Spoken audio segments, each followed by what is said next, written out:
छत्तीसगढ़ में शराब से भरे सरकारी खजानों को कैसे चूना लगा और कौन कौन इसमें शामिल था, ईडी की जांच में क्या क्या खुलासा हुआ, सब जानेंगे इस वीडियो में।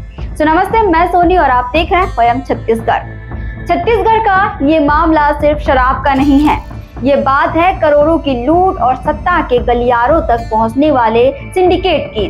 शनिवार की सुबह अचानक 5 शहरों में एक साथ रेड पड़ती है। रायपुर, दंतेवाड़ा, अंबिकापुर, सुकमा और जगदलपुर। कुल 15 जगहों पर एसीबी और ईओडब्ल्यू की टीमें छापेमारी करती हैं। जिनके यहाँ छापा पड़ा उनमें कांग्रेस नेता राजकुमार तामू भी हैं, जो पूर्व मंत्री कवासी लखमा के करीबी माने जाते हैं। बाकी ठिकाने भी लखमा से जुड़े लोगों के ही बताए जा रहे हैं। कुछ के पास कपड़ों का धंधा है, तो कोई पेट्रोल पंप चलाता है, तो कोई हार्डवेयर का बिजनेस करता है।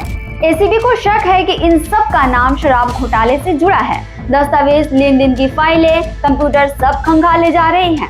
इसकी शुरुआत 2019 में हुई। आरोप है कि उस समय की सरकार के कुछ अफसर और कारोबारी मिलकर एक ऐसा खेल खेले जिसमें सरकार को करोड़ों रुपए का नुकसान हुआ।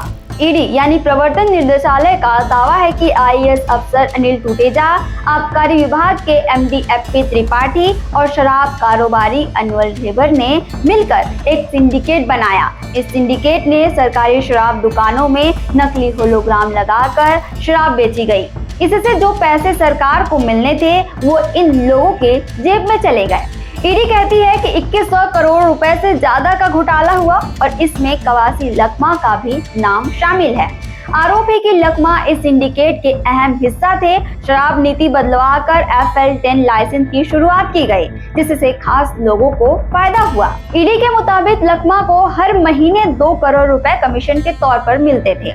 3 साल में ये रकम 72 करोड़ रुपए पहुंच गई। ये पैसा उनके बेटे के घर और कांग्रेस भवन बनाने में खर्च हुआ। FL10 लाइसेंस क्या है?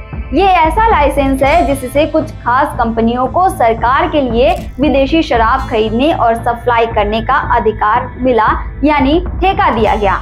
इसमें भी 2 कैटेगरी थी, FL10A और FL10B।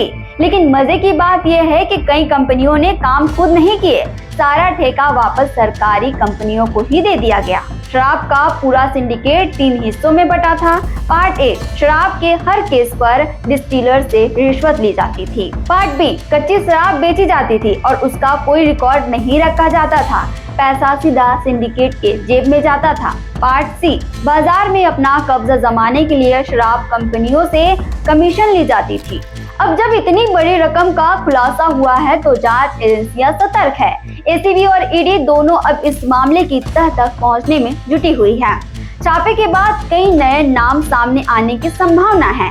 आने वाले दिनों में इस घोटाले में और भी बड़े चेहरे बेनकाब हो सकते हैं। क्या सच सामने आएगा या फिर ये भी एक घोटाला कहानी बनकर रह जाएगा, ये वक्त बताएगा। लेकिन फिलहाल छत्तीसगढ़ में शराब से ज्यादा सुर्खियों में उनकी सियासत और सिंडिकेट हैं।